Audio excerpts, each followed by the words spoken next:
Hello everyone, स्वागत है बेटा आप सबका हमारे इस नए लेक्चर में एप्लीकेशन ऑफ डेरिवेटिव के। और बेटा आपको याद होगा कि हम मोनोटोनिसिटी पढ़ रहे थे। हमने इंक्रीजिंग और डिक्रीजिंग कंसेप्ट पूरा देख लिया है कि किस तरीके से एक फंक्शन मोनोटोनिक होता है। उसके अलावा बेटा हमने और जो चीजें देखी हैं उसमें बहुत सारे सवालों की प्रैक्टिस है। ग्राफ किस तरीके से बनाया जाता है मैंने आपको ये भी बता दिया, और इंटरवल्स आप कैसे चेक करते हैं मैंने आपको ये भी बता दिया। आज के बेटा लेक्चर में अपन किसी भी फंक्शन की मैक्सिमम या मिनिमम वैल्यू किस तरीके से आप निकालेंगे उस बारे पे बेटा आज चर्चा होने वाली है, और बहुत जबरदस्त आज का लेक्चर है। तो चलिए स्टार्ट करते हैं बेटा आज का लेक्चर। लेकिन आज का लेक्चर अपना स्टार्ट करने के पहले आप में से जितने भी बच्चों ने अभी तक हमारे टेलीग्राम चैनल को ज्वाइन नहीं किया है, बेटा आप सबसे ये हम्बल रिक्वेस्ट है कि आप हमारे टेलीग्राम चैनल से जुड़िए। हमारे टेलीग्राम चैनल का बच्चों लिंक आपको नीचे डिस्क्रिप्शन बॉक्स पे दिखाई दे रहा होगा, और उसे ज्वाइन करने से आपको दो एडवांटेज है। जो बेटा पहला एडवांटेज है उस चैनल को जो देखने से वो ये है कि बेटा मैं एक दिन में मल्टीपल लेक्चर्स पोस्ट करता हूँ। तो कई बार बच्चे के लिए ये पॉसिबल नहीं होता जान पाना कि आज कौन कौन सा लेक्चर अपलोड हुआ है, जिसकी वजह से आपका कभी कभी कोई ना कोई लेक्चर स्किप हो सकता है। लेकिन अगर आप हमारे टेलीग्राम चैनल पे जुड़े होंगे तो आपको रोज की जानकारी होगी कि रोज कौन कौन सा लेक्चर मैंने पोस्ट किया है। बिकॉज बेटा मैं एवरी डे पोस्ट करता हूँ, और कम से कम मैं 3 वीडियोस पोस्ट करता हूँ। एक यूट्यूब शॉर्ट, एक क्लास 11th का वीडियो एंड एक क्लास 12th का वीडियो। तो कई बार ऐसा होता है कि बच्चे से कोई लेक्चर छूट सकता है। तो आप जल्दी से टेलीग्राम चैनल ज्वाइन करिए ताकि आपका कभी भी कोई भी लेक्चर स्किप ना हो। और जो सेकेंड एडवांटेज है which is the most important advantage, वो क्या है कि हम यहाँ पर तो बेटा बहुत सारे सवालों की प्रैक्टिस करेंगे ही। मतलब मैं पूरे प्रयास करूंगा कि आपको किसी भी कोचिंग इंस्टीट्यूट के टीचिंग नोट्स में इतने क्वेश्चन नहीं मिले प्रैक्टिस में, पूरा 100% ये कोशिश है। लेकिन बेटा इसके अलावा आपको और भी क्वेश्चंस करने की जरूरत है जो आपको आपके टेलीग्राम चैनल पे मिलते हैं। क्योंकि अगर मुझे जेई मेंस और जेई एडवांस क्रैक करना है, बहुत हाई मार्क्स लेके आने, तो सवालों की प्रैक्टिस बढ़ानी पड़ेगी। तो चलिए बच्चों स्टार्ट करते हैं अपना आज का लेक्चर। ठीक है, जो टॉपिक है आज के लेक्चर का that is greatest and the least value of a function. Topic is greatest and the least value, greatest and the least value of a function, and the least value of a function। ये अपने को बेटा start करना है। तो बेटा देखिए इसमें अपने पास जो कंसेप्ट होता है, मैं आपको सबसे पहले अपना जो कंसेप्ट है बेटा वो समझाता हूं कि आपसे बेटा मान लीजिए अगर बोला जाता है कि आप किसी इंटरवल में लेट अस से आपने इस तरीके का एक ग्राफ बनाया, आपको क्लियरली दिखाई दे रहा है that this is a strictly increasing graph, है ना, ये मोनोटोनिकली इंक्रीजिंग है। और इसमें बेटा ये मैंने इंटरवल दे दिया फ्रॉम ए टू बी। ये बच्चों मैंने आपको इंटरवल दे दिया फ्रॉम ए टू बी। तो अगर मुझे क्लियरली ये दिखाई दे रहा है कि इस इंटरवल ए टू बी में this graph is monotonically increasing, तो इसका मतलब क्या होगा? इसका मतलब होगा बेटा कि इसकी मिनिमम वैल्यू यहां आ जाएगी और इसकी मैक्सिमम वैल्यू यहां आ जाएगी। ये बात हमको आती है समझ में कि अगर आप मोनोटोनिकली इंक्रीजिंग ग्राफ ले रहे हैं तो ए पर इसकी वैल्यू मिनिमम आ जाएगी और बी पर बच्चों इसकी वैल्यू मैक्सिमम आ जाएगी। सिमिलरली मान लो अगर बेटा मेरे पास मोनोटोनिकली डिक्रीजिंग कर्व आ जाए, अगर बेटा मेरे पास मोनोटोनिकली डिक्रीजिंग कर्व आ जाए तो यहां पर भी हम क्या देख सकते हैं, यहां पर भी हम इस बात को बच्चों देख सकते हैं बहुत आसानी से कि यहां पर ए पर आपके पास मैक्सिमम वैल्यू आ जाएगी और बी पर आपके पास मिनिमम वैल्यू आ जाएगी। इसमें तो कोई प्रॉब्लम होनी नहीं चाहिए। मोनोटोनिकली इंक्रीजिंग है, मोनोटोनिकली डिक्रीजिंग है, आसान है ये बात। थोड़ा सा बच्चों हमको ध्यान कब देना होता है, देखो इसमें तो आंसर बाउंड्री पॉइंट पे आता है कि इसकी ग्रेटेस्ट वैल्यू क्या है और लीस्ट वैल्यू क्या है। लेकिन तकलीफ कब आती है? तकलीफ आती है जब आपका बेटा कर्व मोनोटोनिक ना, जब आपका कर्व नॉन मोनोटोनिक हो। नॉन मोनोटोनिक बोलने का बेटा मतलब देखो किस तरीके का मैं आपको ग्राफ बोल रहा हूं। मैं आपको कुछ ऐसा ग्राफ बोल रहा हूं, मान लीजिए ये हमारे पास ग्राफ है। अब ये अगर नॉन मोनोटोनिक ग्राफ आपके पास दिया हुआ है, जरूर इस तरीके के भी केस में आप 100% बेटा ये बात बोल सकते हैं कि देखिए इसकी मिनिमम वैल्यू ए पर आ रही है, ठीक है। यहां पर भले एक मैक्सिमा का पॉइंट आ रहा है, this maxima is local maxima, आप मैक्सिमा एंड मिनिमा में पढ़ेंगे। This point is local maxima, this point is local minima, और ये वाला जो पॉइंट है ये आपके पास मैक्सिमम का पॉइंट है। तो इस केस में भी आपको देखो ये वाली बात तो बिल्कुल सही है कि ये हमारे पास आ रही है मैक्सिमम वैल्यू और ये हमारे पास आ रही है मिनिमम वैल्यू। इसमें कोई डाउट नहीं है कि ये मिनिमम वैल्यू आ रही है, ये मैक्सिमम वैल्यू आ रही है, आपकी बात सही है। लेकिन दिस ग्राफ इज मोनोटोनिक, मतलब सॉरी नॉन मोनोटोनिक। ठीक है ना, ये मोनोटोनिक नहीं है। और जो फोर्थ और मोस्ट इंपॉर्टेंट बेटा केस है वो आपके पास मान लीजिए कुछ इस तरीके का आ गया, कुछ ऐसा मान लो बेटा मेरे पास ग्राफ दिया हो, ये भी देख लो आप दिखाई दे रहा है नॉन मोनोटोनिक है। अगर हम ए से इंटरवल बी में बात करें तो अब यहां पर बच्चों मैक्सिमम और मिनिमम वैल्यू ए और बी पे नहीं आ रही। ये नॉन मोनोटोनिक है, ये भी नॉन मोनोटोनिक है, ये मोनोटोनिक था, ये भी मोनोटोनिक था। तो जब मोनोटोनिक कर्व होता है तब तो बात श्योर है कि मिनिमम और मैक्सिमम बाउंड्री पॉइंट पे आएंगे। लेकिन नॉन मोनोटोनिक में बच्चों आपको ये क्रिटिकल पॉइंट्स चेक करने होते हैं। जहां जहां पर ये इस तरीके से आता है मैक्सिमा या मिनिमा, वहां वहां पर एफ डैश की वैल्यू 0 होती है, क्योंकि देखो स्लोप 0 हो गया, स्लोप 0 हो गया। वैसे यहां पर देखो एफ डैश की वैल्यू 0 होगी, यहां पर भी एफ डैश की वैल्यू 0 होगी। तो basically this is your point of maxima and basically this is your point of minima. ये बाउंड्री पॉइंट नहीं है बच्चों, ये पॉइंट्स अंदर है, लेकिन मैक्सिमा का पॉइंट यहाँ है और यहाँ पर है मिनिमा का पॉइंट। तो ये एक इंपॉर्टेंट बेटा चीज है जिसकी जानकारी हमारे पास होनी चाहिए। हमको ये बात पता होनी चाहिए कि मिनिमा और मैक्सिमा जरूरी नहीं है कि हमेशा बाउंड्री पॉइंट पे हो। एक इंटरवल के बीच में ग्रेटेस्ट और लीस्ट वैल्यू आ सकती है, ये इस ग्राफ से आप देख सकते हैं। मैं आपको बच्चों इसमें सवाल कराता हूं, उससे आपको अंडरस्टैंडिंग और अच्छे से होगी इसकी। देखिए बेटा अपने पास क्वेश्चन लिखा हुआ है, find the greatest and the least value, find the greatest and the least value, find the greatest and the least value. ठीक है, find the greatest and the least value, ये सिंपल सा अपने पास सवाल है। और हमको किसका बताना है, ग्रेटेस्ट और लीस्ट वैल्यू। बेसिकली आप इसका रेंज बता रहे हैं, लीस्ट और ग्रेटेस्ट अगर आप वैल्यू बता रहे हैं तो कुल मिला के आप इसका रेंज बता रहे हैं। हमारे पास बेटा फंक्शन है fx is equal to e raise to the power x square minus 4x, e raise to the power x square minus 4x plus 3 इन कौन से इंटरवल में आपको बताना है, in -5 to 5। fx is equal to e raise to the power x square minus 4x plus 3 in close bracket -5 से 5। ये अपने पास बच्चों सवाल है।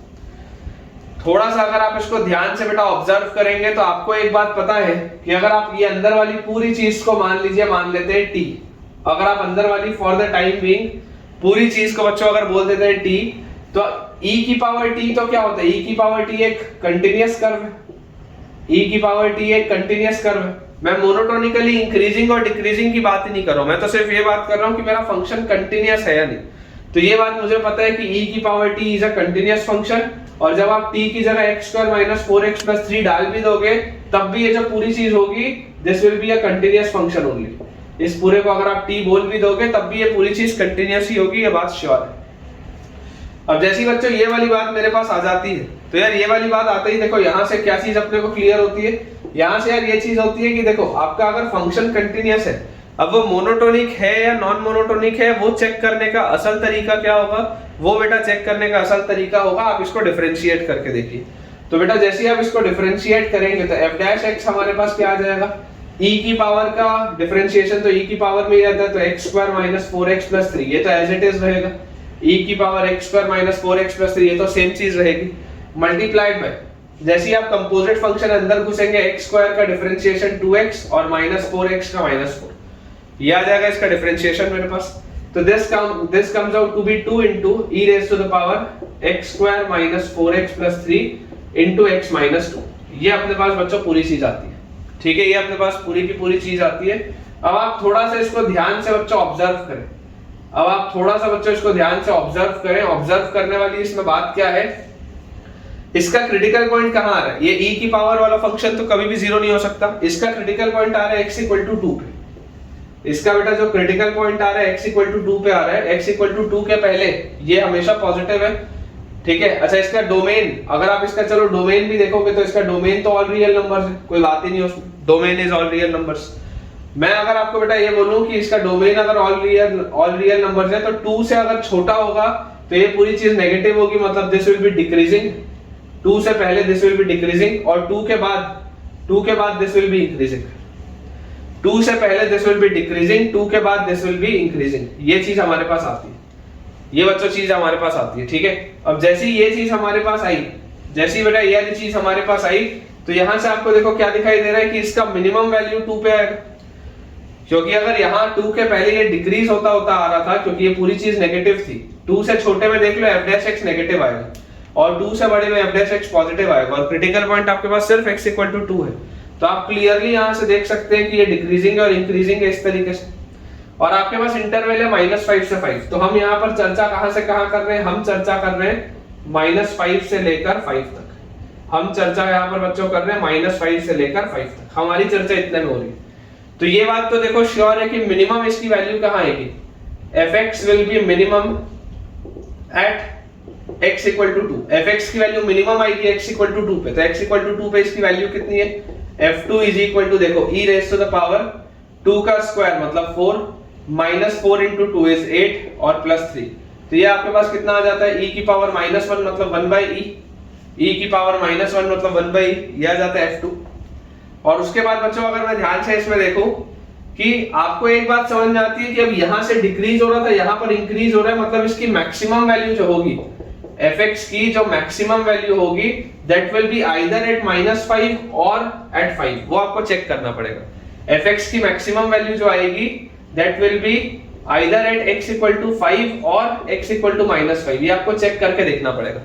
तो आप बच्चों f5 निकालो, f5 की वैल्यू आपके पास कितनी आ रही है, f5 की वैल्यू आपके पास आ रही है e raise to the power 5 square is 25, उसके बाद 5 minus 5 into 4 is 20 और +3, तो 28 minus 20 is e raise to the power 8। और अगर मैं f-5 निकालूं तो f-5 बच्चों मेरे पास आ जाएगा e raise to the power 25, फिर -5 रखा तो -5 और -4 is again +20 और +3। यार ये तो e की पावर 48 आ रहा है, एंड क्लियरली आपको पता है कि e की पावर 48 बड़ा है। इसका मतलब इसका असल सेंस में पता है ग्राफ कैसा होगा, इसका ग्राफ कुछ ऐसा होगा, ये जो मतलब ग्राफ तो नहीं बोलूंगा लेकिन ये ऐसे ज्यादा इंक्रीज होगा, समझ रहे हो आप। अच्छा नहीं, e की पावर -5 पे ना, तो ये पहले मैंने सही बनाया हुआ था, इसका आप ऐसे देखो, ऐसे देखो, ये आपके पास ऐसा है और यहाँ पर ये ज्यादा हाइट से डिक्रीजिंग आ रही होगी, ऐसा होगा कुछ इसका ग्राफ, कुछ इस तरीके का इसका ग्राफ होगा कि बेसिकली e की पावर -5 बहुत बड़ा था तो उससे बहुत तेजी से डिक्रीज हुआ, फिर थोड़ा सा इंक्रीज हुआ। तो इसकी देखो लार्जेस्ट वैल्यू क्या आ जा रही है, इसकी लार्जेस्ट वैल्यू आ जा रही है e की पावर 48 और इसकी लोएस्ट वैल्यू आपके पास कितनी आ जा रही है 1 by e। तो ये बेसिकली कहां से कहां मूव कर रहा होगा, 1 by e से लेकर e की पावर 48 तक। क्योंकि आपका बेटा ग्राफ कंटीन्यूअस है ना, तो अगर आपका ग्राफ कंटीन्यूअस है तो इसका लोएस्ट वैल्यू आ रहा होगा 1 by e which comes at x equal to 2 और इसका बेटा लार्जेस्ट वैल्यू आ रहा होगा e की power 48 which comes at x equal to -5। ठीक है, ये आपका है बेटा टोटल कर्व, ये आपका बच्चों पूरा का पूरा कर्व आएगा। ठीक है, तो आंसर अपन चेक कर लेते हैं। मिनिमम वैल्यू 1 by e बिल्कुल सही and maximum value is e की पावर 48 बिल्कुल सही। चलिए अगला सवाल देखते हैं बेटा अपन। अपने पास बच्चों जो सेकंड फंक्शन लिखा हुआ है जिसकी अपने को मिनिमम एंड मैक्सिमम वैल्यू बतानी है, second function that is fx is equal to cos 3x, fx is equal to cos 3x minus 15 cos x, fx is equal to cos 3x minus 15 cos x plus 8। ठीक है, और इसमें भी आपको वही greatest और लीस्ट वैल्यू बतानी। Again आप बच्चों देख सकते हैं this is also a continuous function. ठीक है, तो इसका डोमेन तो ऑल रियल नंबर्स है, कंटीन्यूअस फंक्शन है ये भी। कंटीन्यूअस फंक्शन जैसे बेटा मैंने बोला, इसका मतलब इसका रेंज भी क्या आएगा, इसका रेंज भी आ जाएगा from its lowest value to its greatest value. बहुत सिंपल सी बात। अब अगर बच्चों ये मैं चीज आपको बोल रहा हूं तो यहां से सबसे पहले आप क्या करेंगे, ये 3x वाले एंगल को आप थोड़ा सा सिंप्लीफाई करेंगे। ठीक है, 3x वाले को आप थोड़ा सा सिंप्लीफाई करेंगे। याद करिए बच्चों sin 3x होता था 3 sin x minus 4 sin cube x, लेकिन cos 3x होता है 4 cos cube x minus 3 cos x। तो यहां से आप fx को क्या लिख सकते हैं, fx will be 4 cos cube x minus 3 cos x और minus 15 cos x plus 8। ये अपने पास चीज आ जाती। और जैसे ही बच्चों ये मेरे पास चीज आ गई, यहां से देखो मेरे पास क्या आ जाएगा, यहां से बेटा मेरे पास चीज आ जाती है कि इसको हम थोड़ा सिंप्लीफाई करके लिख सकते हैं 4 cos cube x और minus 18 cos x plus 8। 4 cos cube x minus 18 cos x plus 8। ठीक है, ये अपने पास आ गया fx, ये अपने पास आ जाता है fx। अब देखो मुझे इसमें समझना क्या है, मुझे इसमें समझना है कि मुझे इंटरवल की बात नहीं कही गई, और इस क्यूबिक को भी आप cos x में क्यूबिक अगर लेके चलोगे तो आपको कंफ्यूजन होगा। तो हम क्या करते हैं, हम ऐसा कर देते हैं, अपना क्वाड्रेटिक वाला कंसेप्ट लगाते हैं, लोकेशन ऑफ रूट्स वाला। हम ऐसा बोल देते हैं कि let cos x is equal to t, let cos x let cos x is equal to t, और उसमें भी आप बोल दो t का मूवमेंट कहां से कहां होगा, t का मूवमेंट होगा फ्रॉम -1 to 1। अगर आप cos x की वैल्यू को t रख दें तो t का मूवमेंट आ जाएगा फ्रॉम -1 to 1। और जैसी बच्चों ये चीज हमारे पास आ गई, तो अब आपके पास इक्वेशन आ जाता है 4t cube minus 18t plus 8, 4t cube minus 18t plus 8, ठीक है। और t का मूवमेंट है हमारे पास फ्रॉम -1 to 1। t का मूवमेंट हमारे पास कहां है, t का मूवमेंट है फ्रॉम -1 to 1। तो जैसी बेटा ये चीज मैंने लिखी, अब मुझे इसमें क्या करना पड़ेगा, इसका डेरिवेटिव करके देखना पड़ेगा। जैसे पिछले वाले में याद करिए बच्चों, पिछले वाले में आपके पास इंटरवल दिया हुआ था फ्रॉम -5 to 5। पिछले वाले में आपके पास इंटरवल दिया था फ्रॉम -5 to 5। ये वाले में आपके पास अब आपने इंटरवल निकाल लिया है फ्रॉम -1 to 1। अगर हम f' की बात करें तो f' हमारे पास देखिए कितना आ जाएगा, दिस इज बेसिकली और ft, ठीक है। या f' मत बोलो इसको बेटा, आप बोलो gt, इसको आप कोई फंक्शन बोल लो g ऑफ t, ठीक है। क्योंकि इसको अगर मैं जबरदस्ती अगर ऐसे मानूंगा ना, देखो इसमें फिर अगर मैं अलग तरीके से करूंगा तो इसमें कुछ बच्चों को कंफ्यूजन आ जाएगा कि सर आपने अगर cos x को t बोला था तो x को आपको cos इनवर्स t बोलना चाहिए। तो अगर आप x को cos इनवर्स t बोलोगे तो फिर डेरिवेटिव करोगे तो cos इनवर्स में मतलब कंफ्यूजन आएगा, आपको कंफ्यूजन आएगा। तो आप तो सिंपल ऐसा करो, ये आपका था fx का फंक्शन, इसको आप एज इट इज रहने दो। अगर आप cos x को t से रिप्लेस कर देते हैं तो ये आपके पास एक फंक्शन बनता है, इसको आप कोई नया फंक्शन बोल दो g ऑफ t, ठीक है। तो बेसिकली आपको ये फंक्शन लिखो या ये फंक्शन लिखो, बात एक ही है। अगर आप इस इंटरवल में बात कर रहे हैं तो for all t belonging to -1 से 1, ये आपके पास अब सेम सवाल हो गया, बेसिकली ये सवाल सेम हो गया। तो यहां से मेरे पास देखो g' की वैल्यू कितनी आ जाएगी, g' की बच्चों मेरे पास वैल्यू आ जाएगी 4 into 3, तो 12t स्क्वायर माइनस 18, ये आ जाएगा अपने पास g'। और अगर आप इसका क्रिटिकल पॉइंट देखना चाहते हैं बेटा तो आप इसमें से 6 बाहर निकालिए, आप इसको अंदर लिखिए 2t स्क्वायर माइनस 3, आप इसमें अंदर लिख लीजिए 2t स्क्वायर माइनस 3। तो मेरे पास आ जाता है क्रिटिकल पॉइंट के लिए कि t स्क्वायर की वैल्यू 3/2, और t स्क्वायर की अगर वैल्यू 3/2 है तो t की वैल्यू आ जाएगी √3/2 और -√3/2। t की वैल्यू अपने पास क्या आ जाएगी, √3/2 और -√3/2। तो यार यहां से देखो मुझे क्या चीज समझ में आ रही है कि ये आ गई मेरे पास बाउंड्री पॉइंट्स, मतलब सॉरी ये मेरे पास आ गए इसके क्रिटिकल पॉइंट्स। और उसके अलावा मेरे पास क्या है, उसके अलावा मेरे पास है बिटवीन -1 and 1।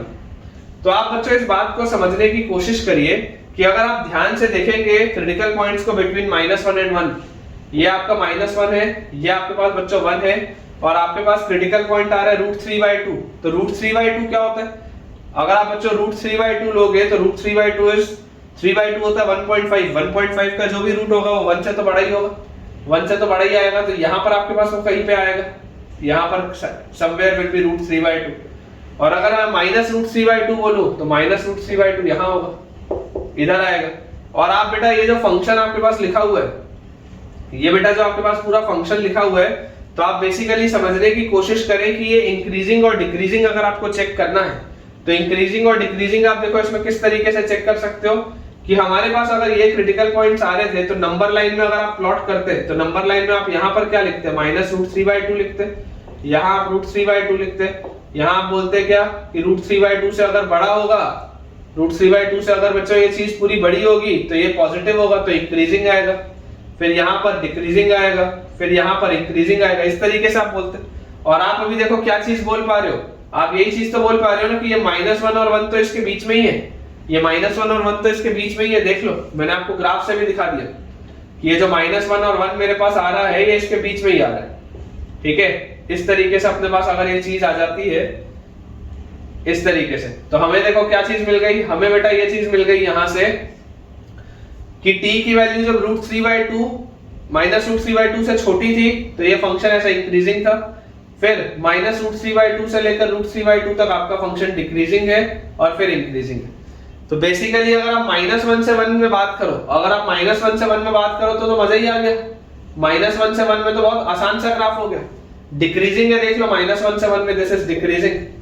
और अगर बच्चा मेरे पास -1 से 1 में ये पूरी चीज डिक्रीजिंग आ रही है तो इसकी मिनिमम वैल्यू जो होगी, g की जो मिनिमम वैल्यू होगी, gt will be minimum at t equal to 1, minimum at t equal to 1। तो t इक्वल टू 1 में इसकी g1 की वैल्यू कितनी आ जाएगी, t इक्वल टू 1 जैसे आप यहाँ पर रखेंगे तो t इक्वल टू 1 रखते ही आपके पास आ जाएगा 4 माइनस 18 प्लस 8, तो 4 और 8 इज 12, 12 माइनस 18 इज माइनस 6। और अगर हम बात करें gt मैक्सिमम की, gt मिनिमम हमारे पास आ गया at t equal to 1 and gt maximum will be at t equal to minus 1.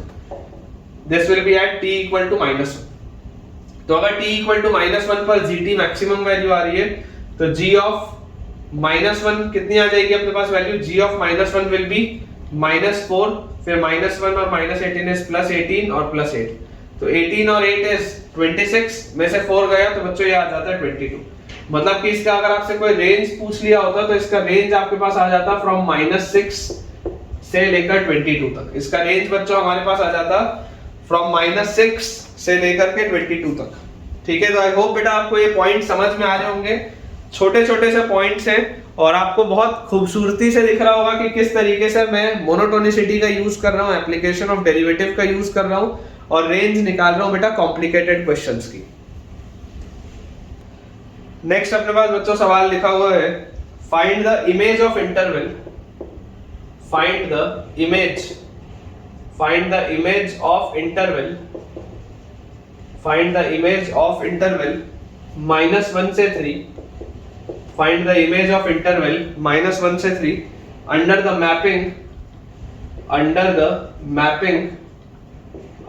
Mapping specified by the function, under the mapping specified by the function, find the image of the interval -1, 3 under the mapping specified by the function fx is equal to 4x cube minus 12x, 4x cube minus 12x। ठीक है, ये अपने पास बच्चों सवाल है कि आपको image बताना है -1, 3 का, हमको जो है वो इमेज बताना है -1, 3 का अंडर दिस मैपिंग। अब अगर बेटा मुझे -1, 3 का इमेज बताना है अंडर दिस मैपिंग तो उसका तरीका क्या होगा? उसका तरीका, इमेज मतलब क्या होता है? इमेज मतलब होता है कि वो पॉइंट्स रखने पर आपको उधर आउटपुट क्या मिलेगा। याद करिए फंक्शंस, आपने बेटा फंक्शंस पढ़ा है। इमेज ऑफ अ पॉइंट क्या होता है? कोऑर्डिनेट ज्योमेट्री वाला इमेज मत सोचना कि इसके अबाउट रिफ्लेक्शन निकाल लो, नहीं। इमेज मतलब क्या होता है बेटा कि जब मैं सेट ए में कोई पॉइंट डालता हूं, एलिमेंट डालता हूं, तो उसका सेट बी में क्या इमेज मिलता है, मतलब इन एक्स के करस्पॉन्डिंग वाई क्या मिलेगा। अगर इन एक्स के करस्पॉन्डिंग वाई क्या मिलेगा, मतलब कि बहुत सीधी सी बात है, आपको रेंज पूछा जा रहा है इस इंटरवल का, आपको रेंज बेटा पूछा जा रहा है कि -1 से 3 में 4x क्यूब माइनस 12x का रेंज क्या होगा। कुल मिला के सवाल ये। तो यार अगर ये कंटिन्यूअस फंक्शन है तो रेंज इसका क्या आ जाएगा? इसका मिनिमम से मैक्सिमम वैल्यू आ जाएगा। बहुत सिंपल सी बात है ना। इसका रेंज आ जाएगा from its minimum value to its maximum value इस इंटरवल में। तो मैं आपको बोलता हूँ बेटा अपन इसको थोड़ा ऑब्जर्व करते हैं। ठीक है, fx आपके पास लिखा हुआ है 4x क्यूब माइनस 12x, तो मेरे पास जो डेरिवेटिव होगा f डैश x मेरे पास कितना आ जाएगा 12x स्क्वायर माइनस 12। तो यहाँ से 12 अगर मैं कॉमन ले लूं तो x स्क्वायर माइनस 1, ये मेरे पास आ जाता है इसका डेरिवेटिव f डैश की वैल्यू। और क्रिटिकल पॉइंट आपको क्लियरली दिख रहा है, ये जीरो हो रहा है कहाँ पर, एक बार -1 पर और एक बार 1 पर। ये दो जगह पर ये क्या हो जा रहा है, जीरो हो जा रहा है। क्रिटिकल पॉइंट है हमारे पास। और आपको बच्चों ये भी समझ में आ रहा है कि 1 से बड़े में दिस इज इंक्रीजिंग, -1 से 1 में दिस इज डिक्रीजिंग, फिर -1 से छोटे में this is increasing. Positive negative positive, इस तरीके से आप सोच सकते हैं जैसे हम मेथड ऑफ इंटरवल में इनइक्वालिटीज में करते थे क्लास 11th में।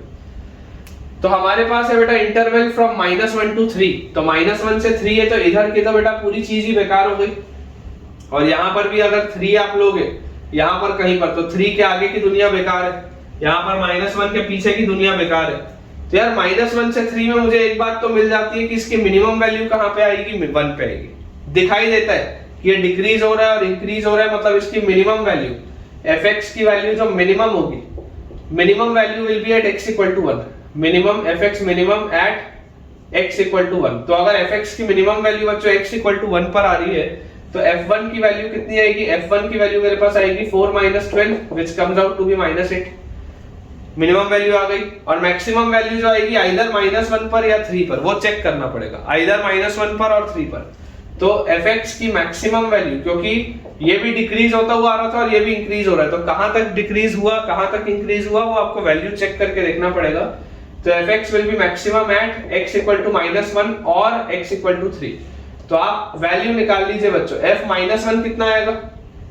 f-1 will be -4 plus 12, this comes out to be 8। f3 हमारे पास कितना आएगा? 3 का क्यूब अपने पास आता है 27 into 4, तो 27 into 4 बच्चों आ जाएगा आपके पास 20 into 4 is 80 and 7 into 4 is 28, 108 और minus 12 into 3 is 36। तो 108 में से बेटा 6 गया तो 102, फिर 92, 82, 72। ये आपके पास आंसर आएगा। इसका मैक्सिमम वैल्यू बच्चों आ जा रहा है 72 which comes at x equal to 3 और इसका मिनिमम वैल्यू आता है -8 which comes at x equal to 1। मतलब क्लियरली आप देख सकते हैं this is a non monotonic curve, ठीक है, नॉन मोनोटोनिक है बेटा ये। तो अपने पास आंसर इसका आ जाएगा कि इसका देखिए जो ग्रेटेस्ट वैल्यू आएगा बेटा, ग्रेटेस्ट वैल्यू इज 72, बिल्कुल सही है, and it's least value is -8, बिल्कुल सही है। तो इसका जो रेंज आएगा, रेंज विल बी फ्रॉम -8 से 72, रेंज विल बी फ्रॉम -8 से लेकर 72। चलिए नेक्स्ट देखते हैं बेटा। अगला बच्चों अपने पास जो सवाल लिखा हुआ है उसमें आपको रेंज बताना है। फाइंड द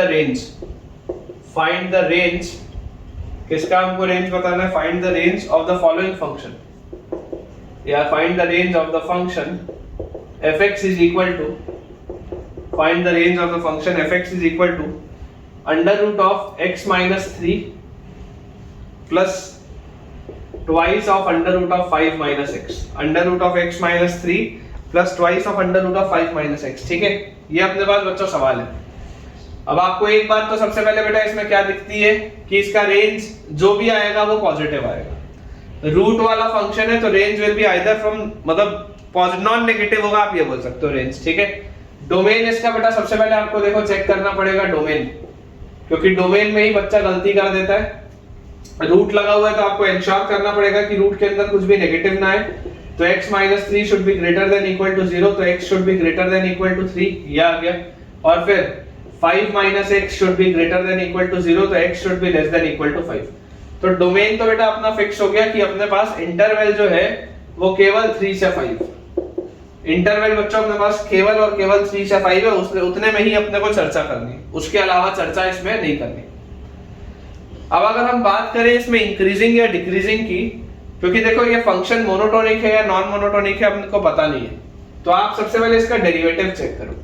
तो जैसे ही आप बच्चों f डैश x निकालोगे तो रूट का आ जाता है 1/2 root x minus 3, root x minus 3 का आ जाएगा 1/2 रूट x माइनस 3, और अंदर घुसोगे तो x का डिफरेंशिएशन 1 प्लस 2 इंटू रूट का आ जाता है 1/2 रूट 5 माइनस x, और एंटर करोगे तो माइनस x का, दिस विल बी माइनस। ये अपने पास बेटा चीज आती है, ये 2 से ये 2 भी कैंसिल आउट हो गया। बहुत आसानी से आप इसे फैक्टराइज कर सकते हैं बेटा, थोड़ा सा सिंपलीफाई कर सकते हैं। तो this will be under root of 5 minus x और minus twice of under root of x minus 3 divided by twice of under root of x minus 3 into under root of 5 minus x। ये अपने पास बेटा पूरी चीज आती है, ठीक है। आप चेक कर लो, root of 5 minus x minus 2 times of root of x minus 3 divided bye.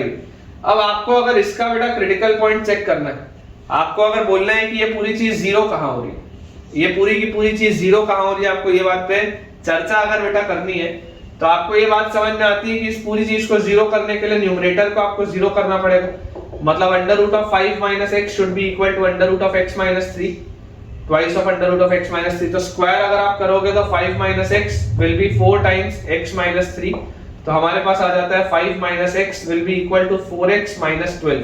तो अपने पास आ जाएगा बच्चों 5x is equal to 17 which implies x is equal to 17/5। ये अपने पास आती है पूरी चीज कि x की वैल्यू आ जाती है 17/5 क्रिटिकल पॉइंट, और 17/5 क्या होगा, 3 और 5 के बीच में होगा, बिल्कुल सही बात है। तो अगर बेटा मैं इस इंटरवल की बात करूं तो इस इंटरवल के अंदर आप देखिए यहाँ पर आपके पास 3 है, यहाँ पर आपके पास 5 है, और इनके बीच में कहीं पर है 17/5। तो ऑब्जर्व बेटा करने की कोशिश करते हैं कि अगर आप 17/5 से बड़ी कोई वैल्यू लेते हैं, अगर आप बच्चों 17/5 से कोई बड़ी वैल्यू लेते हैं तो 17/5 से बड़ी वैल्यू विल बी, मतलब ये अभी आपके पास करेंटली ये 3 पॉइंट समथिंग है, ठीक है। 3 पॉइंट समथिंग से अगर आप बड़ी वैल्यू लेंगे तो ये पूरी चीज हमारे पास क्या आ जाएगी, पॉजिटिव आ जाएगी क्या। जैसे बेटा आप देखो इसमें ऑब्जर्व करके देखो, अगर आप वैल्यू 4 लेते हो, 3 लोगे तो देखो 3 रखने पर आपको क्या मिलेगा, 3 रखने पर ये पूरी चीज पॉजिटिव मिलेगी। फिर 17/5 एक बेकार सा नंबर है।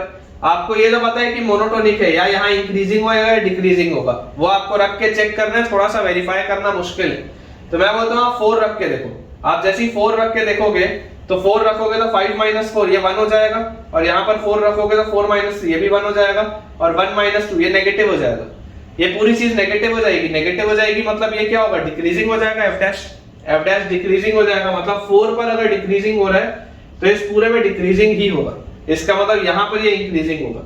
17/5 से पहले, 17/5 से आप छोटा कुछ भी रखोगे आपका बेटा कर्व इंक्रीजिंग होगा, और 17/5 के बाद आपका कर्व डिक्रीजिंग होगा। ठीक है, ये अपने पास चीज लिखी।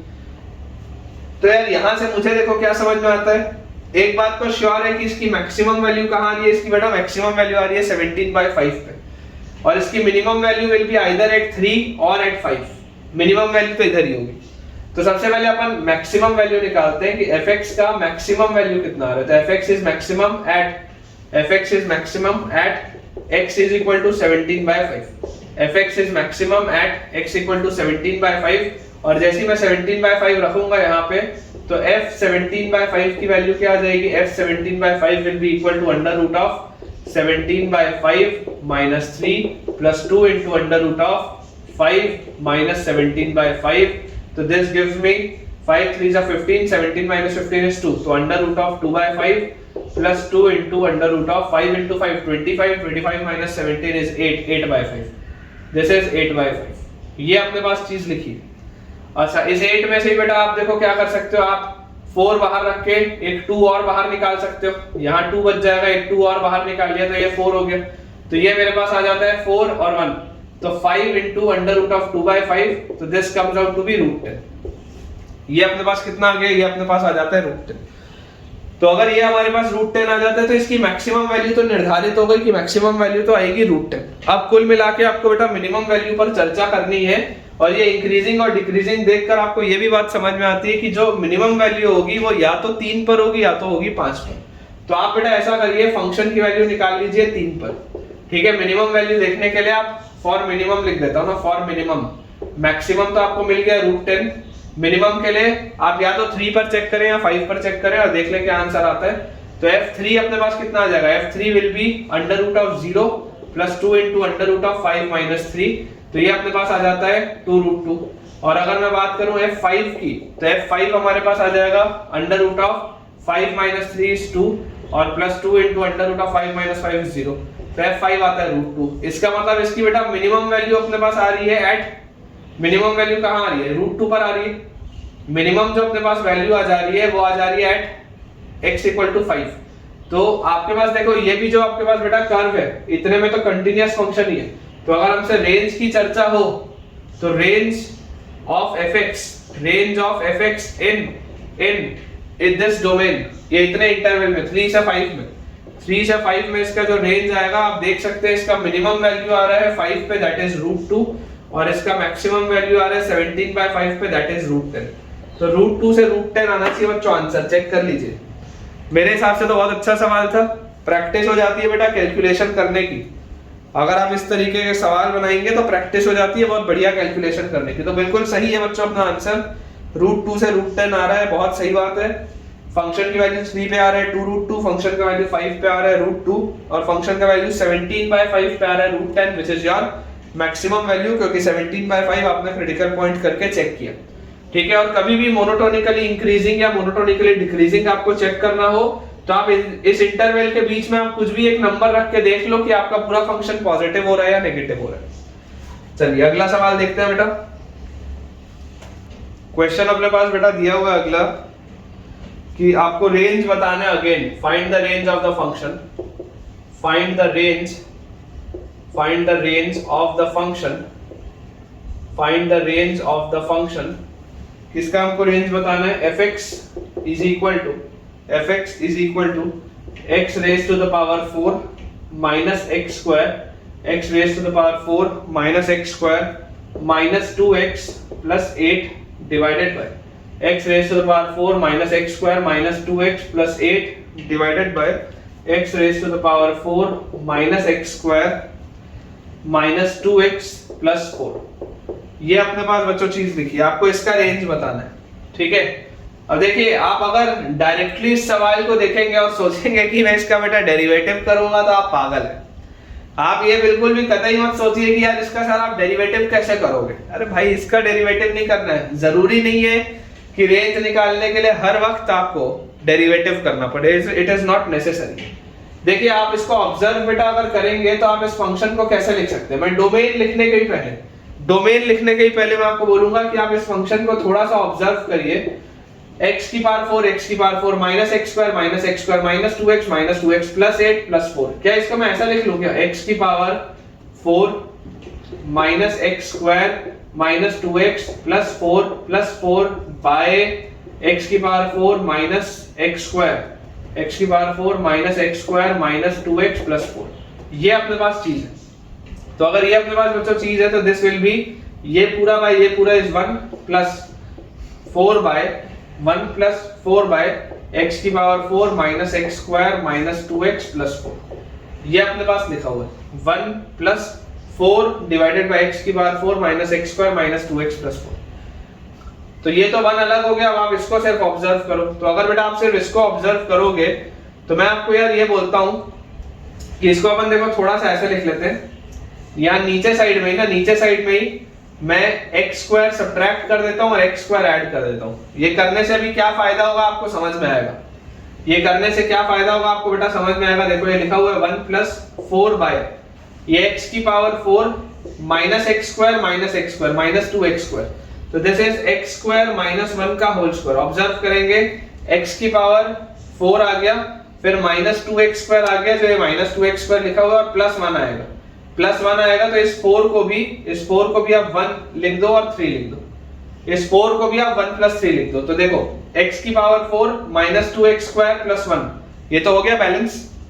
उसके बाद x स्क्वायर माइनस 2x, तो ये आप लिख सकते हैं x माइनस 1 का होल स्क्वायर।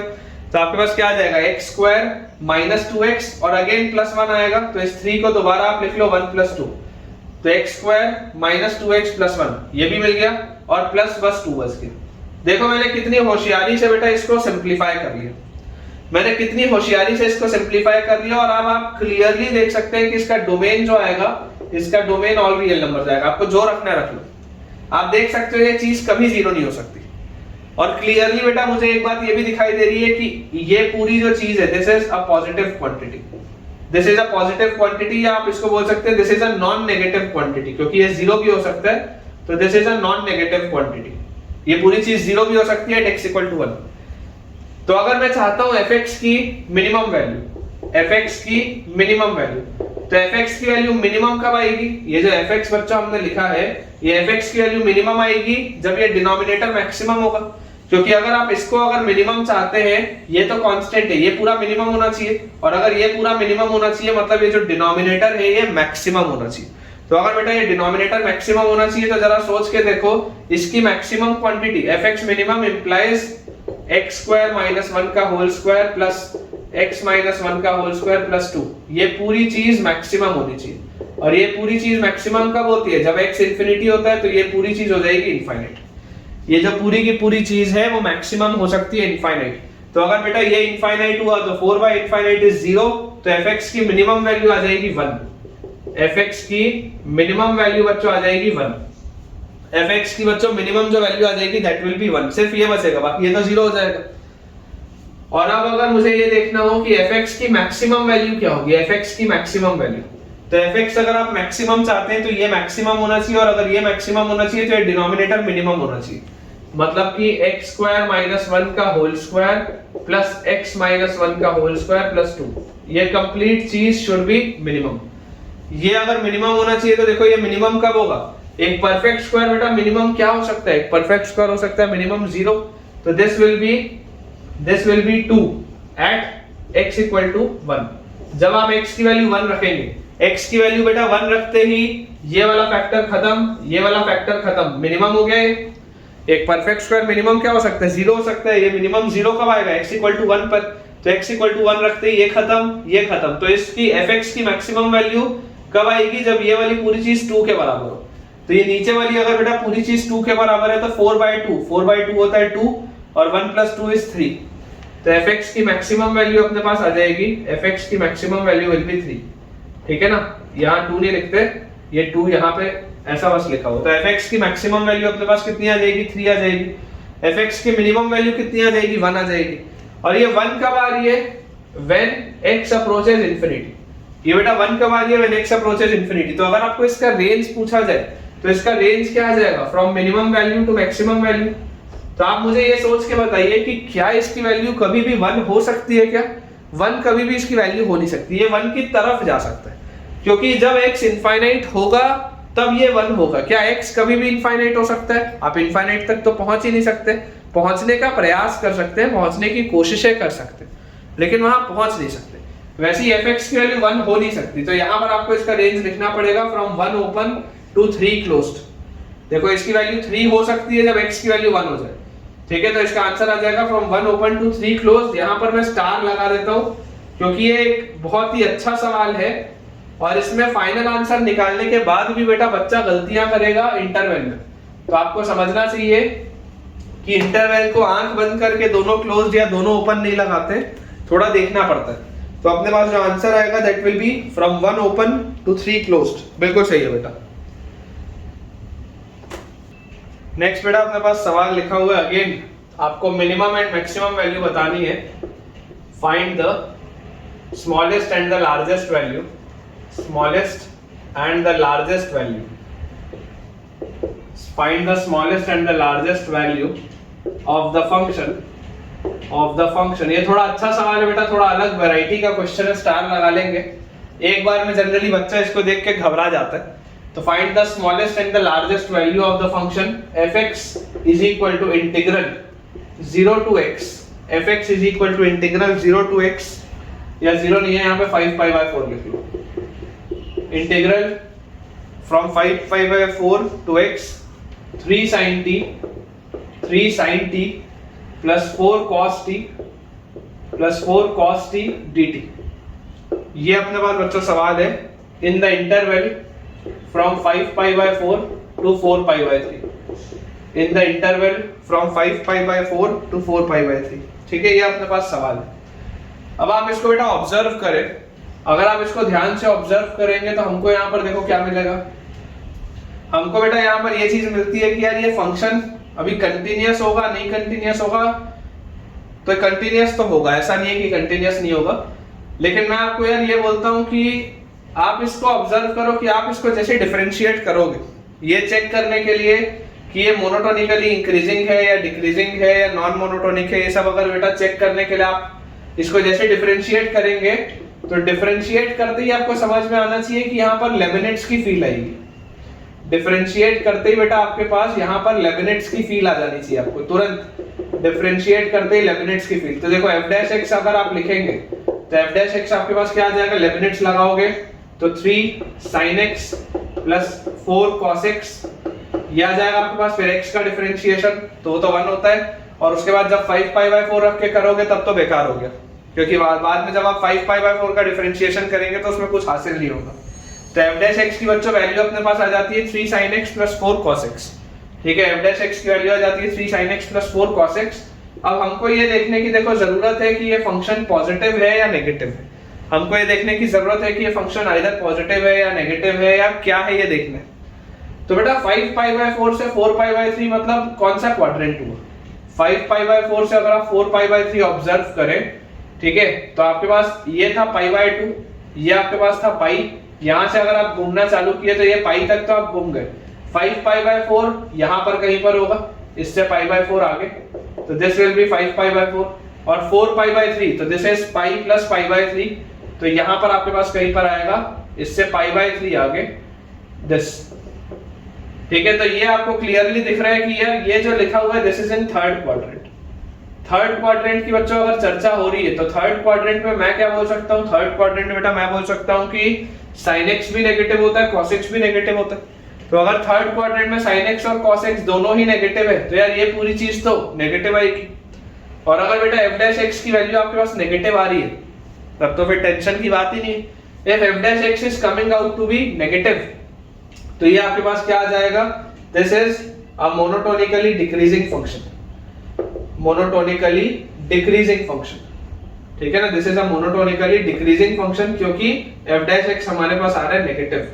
अब अगर ये मोनोटोनिकली डिक्रीजिंग फंक्शन बच्चों आ जाता है तो हमें देखो क्या समझना है, हमें बच्चों इसमें ये समझना है मोनोटोनिकली डिक्रीजिंग फंक्शन में कि जैसे जैसे आप आगे बढ़ते जाएंगे तो इसकी जो मैक्सिमम वैल्यू आएगी, इसकी मैक्सिमम वैल्यू आएगी 5 पाई बाय 4 पे और मिनिमम वैल्यू आएगी 4 पाई बाय 3 पे।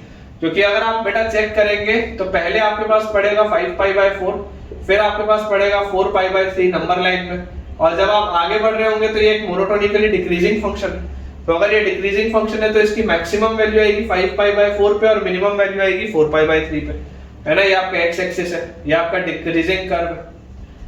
तो यार इसकी मैक्सिमम वैल्यू क्या हो जाएगी, fx की maximum value, fx will be maximum at when x is equal to pi by 4, तो fx is maximum at x equal to 5 pi by 4। जब आप x की वैल्यू को 5 pi by 4 डालेंगे, जब आप बच्चों x की वैल्यू को 5 pi by 4 डालेंगे तो आपको fx की मैक्सिमम वैल्यू मिलेगी।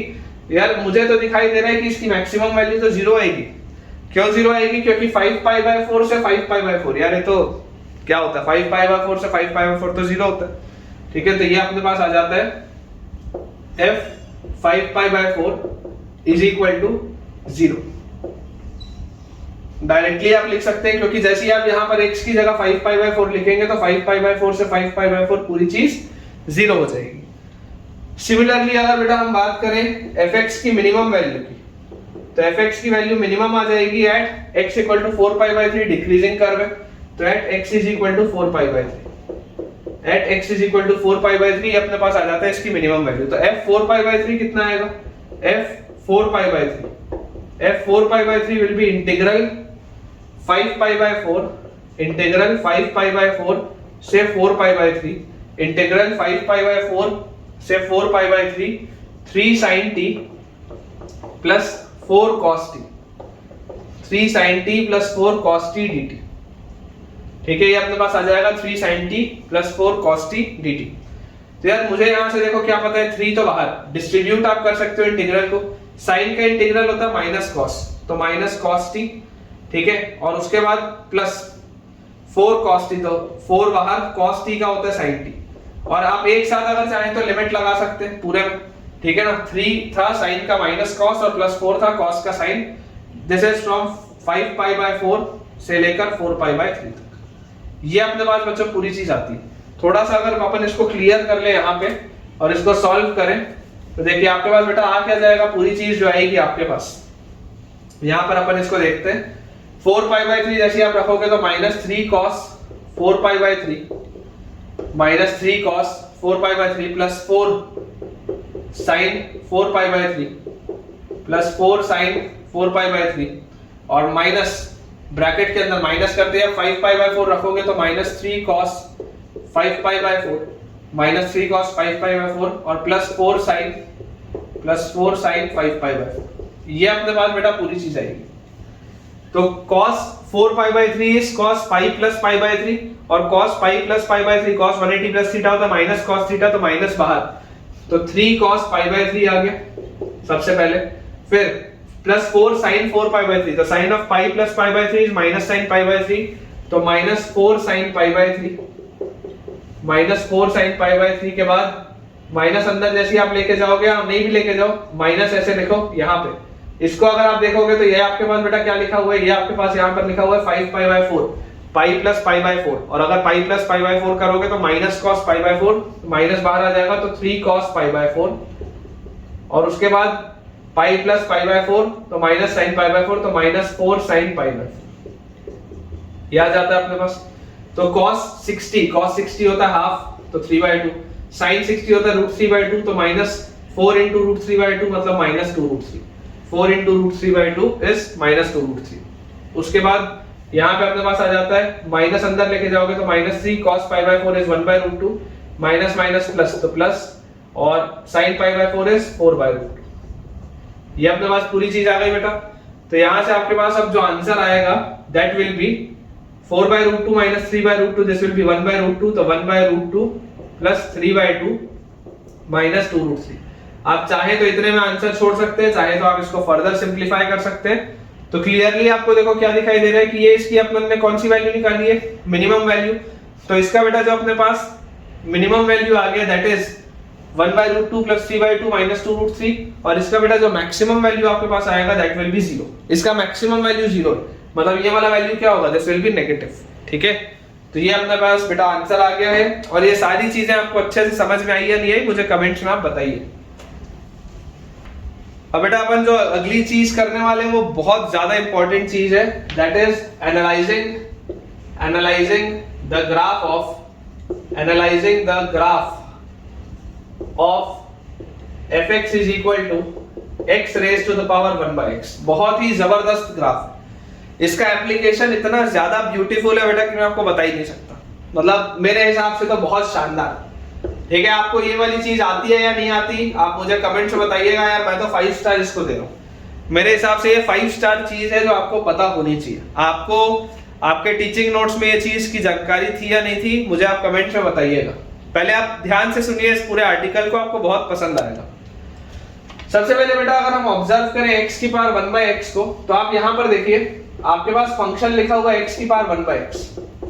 ठीक है, फंक्शन हमारे पास बच्चों लिखा हुआ है x की पावर 1/x। इसको मैं और कैसे लिख सकता हूं, इसको ही मैं इस तरीके से भी लिख सकता हूं, e raised to the power 1/x ln x, ऐसा लिख सकते हैं। देखो 1/x इसकी पावर में चले जाएगा, e और ln बैलेंस आउट हो जाएंगे। और इसको आप थोड़ा और अच्छे से लिख सकते हो, और this is fx is equal to e raised to the power ln x by x। ये बेसिकली आपके पास लिखा हुआ है, एक ही बात है ना, ये दोनों का मतलब तो सेम ही है, सब एक ही है। तो यार यहां से मुझे डोमेन इसका क्या मिलता है, डोमेन अगर आप ध्यान से देखेंगे तो डोमेन इसका मिलता है x belongs to real number, sorry x belongs to real number नहीं, x is positive, x is greater than 0। ये आपके पास आ जाता है डोमेन कि आप x को कुछ भी नहीं रख सकते हो। वैसे भी देखो इस फॉर्मेट में जब होता है कि एक बेस के पावर में एक्सपोनेंट होता है, तो आप इस तरीके के फंक्शन में बेस को हमेशा पॉजिटिव रखते हैं, वही मैंने लिखा है, x को पॉजिटिव आपको रखना पड़ेगा। अब अगर मैं इसको डिफरेंशिएट करूं तो f' हमारे पास क्या आएगा, f' विल बी e की पावर में जो फंक्शन है वो तो वैसे ही रहेगा, e की power ln x by x। और कंपोजिट फंक्शन में आगे घुसूंगा तो ln x by x का नीचे जो x है उसका x², यहां पर x ln x का 1/x और माइनस ln x का डिफरेंशिएशन 1। तो ये अपने पास आता है, और इसको आप फर्दर कैसे लिख सकते हैं, e की power ln x by x basically क्या था, यही था, तो x की power 1/x into 1 minus ln x by x²। ये अपने पास आ जाता है बेटा f'। ठीक है, डोमेन आपको पता है कि x is पॉजिटिव। अब बच्चों यहाँ पे आपको थोड़ा सा ऑब्जर्व करना पड़ेगा कि इसका क्रिटिकल पॉइंट मिलेगा जब ये पूरी चीज 0 होगी और ये पूरी चीज 0 होगी, व्हेन x की वैल्यू e होगी। तो x की वैल्यू e रखते ही अगर आपको बेटा इसका क्रिटिकल पॉइंट मिल रहा है, पॉजिटिव नंबर्स के लिए इसमें बात करनी है मुझे, तो जब आप x की वैल्यू को बेटा 0 से e के बीच में रखोगे, बिटवीन 0 एंड e, तो देखो आप समझो यहां पर बेटा आप जैसे 0 से e के बीच में बात करेंगे तो यहां पर आपके पास ln x लिखा हुआ है। आप ln x को ऑब्जर्व करो, अगर आप ln x के ग्राफ को ऑब्जर्व करोगे तो ln x का आपको ग्राफ क्या बोलता है कि 0 से 1 तक, 0 से लेकर 1 तक ln x का ग्राफ नेगेटिव होता है। तो अगर 0 से लेकर 1 तक बेटा ln x का ग्राफ आपके पास नेगेटिव होता है, तो ये पूरी चीज तो नेगेटिव होगी 0 से 1 तक। अब ठीक है, ये अगर बेटा आपके पास 0 से 1 तक नेगेटिव है तो 1 माइनस एक नेगेटिव क्वांटिटी, तो ये पूरी चीज पॉजिटिव हो गई। और उसके बाद 1 से लेकर e तक, 1 से लेकर e तक भी बेटा अगर आप देखेंगे तो इस पूरे की वैल्यू e पर इसकी वैल्यू 1 आती है ना, तो 1 से e तक के बीच में इसकी वैल्यू 0 से 1 के बीच में होगी। तो 0 से 1 के बीच अगर आपने 1 में से एक छोटी क्वांटिटी को सब्ट्रैक्ट कर भी दिया तब भी रिजल्ट क्या होगा, पॉजिटिव। तो बोलने का मतलब ये है कि बिटवीन 0 एंड e ये जो चीज होगी दैट विल बी पॉजिटिव होगी। पॉजिटिव अगर होगा मतलब कि 0 से e के बीच में this will B an increasing curve, 0 से e के बीच में this will B an increasing curve अगर ये पॉजिटिव आ रहा है तो। और अगर ये e से बड़ा हुआ तो e से बड़े होते ही ये पूरी चीज नेगेटिव हो जाएगी, मतलब this will be a decreasing curve. ये हमको बेटा बात समझ में आनी चाहिए, ठीक है ना, ये हमको अच्छे से चीज समझ में आ जानी चाहिए कि इसका इंक्रीजिंग और डिक्रीजिंग बिहेवियर कैसे हो रहा है। मतलब कि इसकी मैक्सिमम वैल्यू कहां आ रही है, इसकी मैक्सिमम वैल्यू आ रही है at x equal to e। इसकी मैक्सिमम बच्चों वैल्यू आ जा रही है at x equal to e, तो f e जो आएगा that will be e raise to the power 1 by. f e की वैल्यू आ जाएगी e raise to the power 1 by. Graph अगर बेटा हम इसका स्केच करें जो कि बहुत इंपॉर्टेंट है और उससे जो मैं सवाल आपको कराऊंगा वो उससे भी ज्यादा इंपॉर्टेंट है। तो आप इसके ग्राफ को बेटा ऑब्जर्व करिए कि इधर की तो ब्रांच से आपको कोई लेना देना ही नहीं है, क्योंकि इधर की तो दुनिया खाली है ना। अगर इसका डोमेन ही पॉजिटिव है तो आपको तो राइट साइड की दुनिया में बस देखना है, लेफ्ट तो बेकार हो गया। ये आपके पास हो गया पूरा। अब यहां पर देखो मुझे इसमें क्या समझ में आता है कि 0 से लेकर E तक आपका कर्व जो है वो इंक्रीजिंग है। बिटवीन 0 एंड E आपका कर्व इंक्रीजिंग है। और आप सबसे पहले बेटा आप मुझे एक बात बताइए कि 0 प्लस पर इसका बिहेवियर कैसा होगा। 0 प्लस पर ये कहां पर होगा? तो मैं आपको बोलता हूं 0 प्लस मतलब क्या होगा। 0 प्लस मतलब e raise to the power ln 0 plus upon 0 plus, ऐसी होगा। e raise to the power ln 0 plus upon 0 plus. तो यार अगर ये e raise to the power ln 0 plus upon 0 plus है तो ये ln 0 प्लस क्या होता है? ln की तो वैल्यू 0 प्लस पर, ln की तो बच्चों वैल्यू 0 प्लस पर कहां जाती है? 0 प्लस पर इसकी वैल्यू होती है माइनस इंफिनिटी और 0 प्लस नीचे है। ठीक है, अपन अगर सिर्फ इसकी बात करिए, e भी हटा दो फिलहाल के लिए, आप सिर्फ इसको ध्यान से देखो, e तो बाद में लगा लेंगे।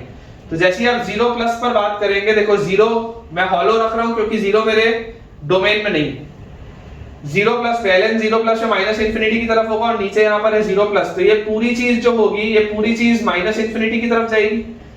ये जो पूरी की पूरी बच्चों चीज होगी, ln 0 प्लस भी माइनस इंफिनिटी है, नीचे भी 0 प्लस है, 1/0 भी इंफिनिटी होता है, तो ये पूरी चीज माइनस इंफिनिटी की तरफ जाती हुई अपने को दिखाई देती है। और अगर बेटा ये माइनस इंफिनिटी की तरफ जा रहा है तो ये किसकी पावर में लगा है? e की पावर में। तो e की पावर माइनस इंफिनिटी क्या होता है? e की पावर माइनस इंफिनिटी मतलब 1/e की पावर इंफिनिटी, मतलब ये सब 0 की तरफ जा रहा है। ये सब 0 की तरफ जा रहा है, मतलब आपका कर्व इधर से ही चालू होगा, नीचे से चालू नहीं होगा बेटा, कर्व यहां से चालू होगा। क्योंकि ये जो पूरी चीज थी ये किसके पावर में है? ये e के पावर में है। तो e के पावर में तो यहाँ पे 0 से ये चीज चालू होगी और आपको दिखाई दे रहा है कि ये इंक्रीज होता होता e पर पहुंचा, e पर ये पहुंचा, इंक्रीज होता होता, मतलब ये इस तरीके से ऐसे पहुंचा e पे। और e पर इसकी वैल्यू क्या हो गई? e पर बेटा इसकी वैल्यू आपके पास आ जाती है, e पर इसकी वैल्यू आपके पास आ जाती है e raise to the power 1/e। e पर इसकी वैल्यू आ जाती है e raise to the power 1/e। और उसके बाद आप देख सकते हैं कि ये डिक्रीज होना चालू हो और डिक्रीज होते होते अब कहां तक जाएगा वो आपको नहीं पता है, लेकिन मैं आपको बोलता हूं कि आप इसको इनफाइनाइट पर देखो। ln इनफाइनाइट अपॉन इनफाइनाइट क्या होता है? What is ln infinite upon infinite? सिर्फ इसको ऑब्जर्व करो, e का पावर बाद में लगाएंगे। तो अगर आपके पास आ गया ln इनफाइनाइट अपॉन इनफाइनाइट, तो ln इनफाइनाइट भी इनफाइनाइट होता है, नीचे भी इनफाइनाइट, इनडिटरमिनेट फॉर्म। तो इनडिटरमिनेट फॉर्म में तो हमको क्या करना पड़ेगा? इनडिटरमिनेट फॉर्म में हमको लॉपिटल लगाना पड़ेगा। तो limit x approaches infinity ln x by x, limit x approaches infinity ln x by x, तो ln x का डिफरेंशिएशन 1/x और नीचे वाले x का डिफरेंशिएशन 1, x approaches infinity, ये पूरी चीज जाएगी 0 की तरफ, ये पूरी चीज जाएगी 0 की तरफ, लेकिन ये e के पावर में। तो e के पावर 0 मतलब ये पूरी चीज, ये जो आपका पूरा फंक्शन है वो गिर के पहुंचेगा 1 तक। यहां पर बेटा अगर कहीं पर 1 होगा, ठीक है, यहां पर अगर बच्चों कहीं पर ये अगर 1 होगा तो आपको ये बात समझनी है कि ये ग्राफ ऐसा गिर के 1 तक जाएगा। इस तरीके का ग्राफ होगा आपके पास, ये वापस से गिर के नीचे नहीं उतरेगा या इधर नीचे नहीं उतरेगा। आपको ये बात समझनी है कि यहां से चालू हुआ और डिक्रीज होके 1 पर ही जाएगा। ये e की पावर 0 1 होता है ना बेटा, तो डिक्रीज होके 1 पर ही जाएगा। तो ये इसका ग्राफ है जो हमको पता होना चाहिए। This is the graph of fx is equal to x raise to the power 1/x। अब ये इतना इंपॉर्टेंट क्यों है अभी मैं आपको बताऊंगा, ठीक है। अभी आपको बेटा समझ में आएगा कि ये इतना जरूरी क्यों है। इमेजिन करिए, देखिए हमारे पास कई बार इस तरीके के सवाल आ जाते हैं पेपर में, एडवांस में भी आते हैं। एडवांस में भी आते हैं कि आपके पास 4 ऑप्शंस होगा, 4 ऑप्शंस में आपको हर ऑप्शन में इनइक्वालिटी सेट करनी होगी। इनइक्वालिटी सेट करने का मतलब है कि आपको बताना होगा कि 2008 की पावर 2009, या इसको ऐसा लिखो 2008 भी मत लिखो आप, अभी 2022 चल रहा है, आप 2023 में परीक्षा देने वाले, आप ऐसा लिख लो 2022 की पावर 2023 बड़ा है या 2023 की पावर 2022 बड़ा है। मान लो ये सवाल है, मान लो तुमको मैं पूछ रहा हूं कि बड़ा कौन है दोनों में, दोनों क्या बराबर है या ये बड़ा है या ये छोटा है, ये आपको बताना है। इनइक्वालिटी का साइन बताना है कि ग्रेटर आएगा कि लेस आएगा कि इक्वल आएगा, कुछ तो आएगा, ये बात तो श्योर है। क्या आएगा आपको ये बताना है। इस तरीके के जो सवाल है वो डायरेक्टली इसी ग्राफ के सवाल है, इस तरीके के सवाल डायरेक्टली इसी ग्राफ के सवाल है। अगर आपको ये चीज बन जाएगी तो बेटा बहुत आसान हो जाएगा आपके लिए, ठीक है। और मुझे आप कमेंट से बताना कि आपको ये वाली प्रोफाइल आती थी या नहीं आती थी सॉल्व करना, क्योंकि मेरे उम्मीद है मुझे कि आपको ये नहीं आता था। तो जितने बच्चों ने मुझसे अभी नया सीखा वो मुझे कमेंट में अभी वीडियो पॉज करके बताओ कि हाँ सर x की पावर 1/x का ग्राफ नहीं आता था। जिसको जिसको नहीं आता था ईमानदारी से बताओ। तो अगर बेटा आप इसको ऑब्जर्व करोगे तो देखो हमको यहाँ पर क्या दिखाई देता है, हमको यहाँ पर ये दिखाई देता है कि आप अगर इन दोनों को ऑब्जर्व करना चाहते हैं तो आप यहाँ पर देखिए ये ई है 2022 और 2023 में अगर आप देखोगे जहां पर भी होगा 2022 और 23 आप ये देख सकते हैं कि ये ग्राफ तो ई के बाद डिक्रीजिंग ही है। ई के बाद की आप कोई भी वैल्यू ले लो, ई के बाद की कोई भी वैल्यू के लिए आपका ग्राफ केवल डिक्रीज हो रहा है, आपका ग्राफ जो है वो केवल डिक्रीज हो रहा है। तो 2022 पहले आएगा, 2023 बाद में आएगा। तो अगर 2022 पहले आएगा, 2023 बाद में आएगा, और अगर आपको ये डिक्रीजिंग कर्व दिख रहा है, अगर आपको बच्चों ये डिक्रीजिंग कर्व दिख रहा है तो आप 100% जो बात बोल सकते हैं, आप क्या बोल सकते हैं, आप ये बोल सकते हैं कि 2022 की पावर 1/2022, 2022 की power 1/2022 will be 100% greater than 2022 की पावर 1/2022, ये वाला जो पॉइंट होगा this will be 100% greater than 2023 की पावर 1/2023। ये आप निश्चित रूप से बोल सकते हैं। x की पावर 1/x लिखा है ना, तो 2022 पे इसकी वैल्यू ये आ जाएगा 2022 की पावर 1/2022, ये आ जाएगा 2023 की पावर 1/2023। तो अगर ये इससे बड़ा आपको बोला जा रहा है, अब मैं आपको बोलता हूं कि आप ऐसा करो, दोनों साइड क्योंकि पॉजिटिव क्वांटिटीज है, पॉजिटिव बच्चों ये क्वांटिटीज है, इसको अपन थोड़ा सा बस यहां से मिटा देते हैं, इसको थोड़ा सा यहां से अपन मिटा देते हैं, क्योंकि बेटा ये पॉजिटिव क्वांटिटी है। तो आप भी देखो जानते हैं कि अगर आप दोनों साइड पावर रेज करेंगे 2022 तो आप इसको लिख सकते हैं 2022 इज ग्रेटर देन 2022। अगर आप पावर रेज कर दोगे तो आपके पास आ जाएगा 2023 की पावर 2022/2023। और अब अगर आप दोनों साइड पावर 2023 ऐड कर देंगे तो अब आपके पास आ जाएगा 2022 की पावर 2023 इज ग्रेटर देन 2023 की पावर 2022। दोनों साइड पहले मैंने पावर रेज किया 2022, फिर मैंने दोनों साइड पावर रेज कर दिया 2023, तो ये आपके पास आ जाता है रिलेशन, ये आपके पास आ जाता है बच्चों रिलेशन की 2022 की पावर 2023 जो होगा वो 2023 की पावर 2022 से 100% बड़ा होगा। और कोई बहुत बड़ी बात नहीं है अगर आपके पेपर में एज इट इज आ जाए, तो मेंस में भी आ सकता है, एडवांस में भी आ सकता है। एडवांस में आएगा तो ऑब्वियसली प्योर सवाल तो आएगा नहीं, तो 4 ऑप्शंस होंगे, 4 अलग अलग चीजें होंगी, मैं आपको भी करके दिखाता हूँ। 4 अलग अलग बेटा आपके पास चीजें होंगी और आपको उसमें यही बस ऑब्जर्व करना होगा। तो उसके लिए आपको ये वाला ग्राफ एकदम क्लियर होना चाहिए, क्रिस्टल क्लियर। चलिए अगर बेटा ये आपको अच्छा लगा हो तो मुझे कमेंट से बताइए, मैं आपके लिए इसमें नेक्स्ट चीज लिखता हूं। इसी कर्व में बेटा आप ऑब्जर्व करिए, अगर मान लीजिए आपसे पूछा जाए कि establish a relation between, establish the inequality लिख लो, एस्टैब्लिश द इनइक्वालिटी किसके बीच में, e raised to the power pi and pi raised to the power e raised to the power pi and pi raised to the power e। अच्छे सवाल होते हैं, they are some of the good questions। तो आप देखिए समझिए, एक option आपके पास ये आ सकता है, दूसरा ऑप्शन आपके पास ये भी आ सकता है, ये भी आ सकता है दूसरा ऑप्शन। आपको देखो दिखाई देता है बेटा यहाँ पे कि e की वैल्यू अप्रोक्सीमेट होती है 2.79 के करीब, पाई अप्रोक्सीमेट होता है 3.14, इसका मतलब पाई इसके आगे होगा, ये बात तो श्योर है कि पाई जो होगा वो इसके आगे होगा। तो मुझे एक चीज समझ में आती है कि e की पावर 1/e जो होगा वो 100% बड़ा होगा पाई की पावर 1/पाई से।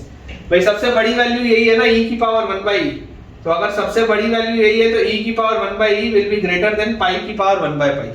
और अगर ये चीज हो गई तो दोनों साइड बेटा अगर मैं पावर e पाई रेज कर दूं तो e की power 1/e power e pi is greater than pi raise to the power 1/पाई पावर e पाई। दोनों साइड अगर आप पावर e पाई रेज कर दो तो देख लो e की power pi is greater than pi की पावर e, ये आ गया अपने पास e की power pi is greater than pi की पावर e, ये आ गया बेटा रिलेशन। आप चेक कर लीजिए, बहुत आसानी से आप इस तरीके के बेटा रिलेशंस को निकाल सकते हैं। और ऐसा सवाल आपके अगर एग्जाम में आ गया तो उसमें कोई बहुत बड़ी बात नहीं रहेगी, ठीक है। इसी तरीके से देखिए अगर आपके पास लिखा हो e की पावर 5/2 एंड e की पावर 5/2 एंड 5/2 की पावर e की पावर 5/2 एंड 5/2 की पावर e, अगर हमारे पास ये चीज लिख दी जाए तो यार यहाँ पर देखो मुझे अब क्या पता है, e होता है 2.79 के पास, 5/2 होता है 2.5, तो यहाँ पर हमारे पास आ जाएगा क्या 5/2, यहाँ पर कहीं पे होगा। तो अगेन आप बोल सकते हैं e की पावर 1/e जो होगा, e की पावर 1/e जो होगा वो 100% बड़ा होगा 5/2 की पावर 5/2 से। 100% वो बड़ा होगा 5/2 की पावर 5/2 से।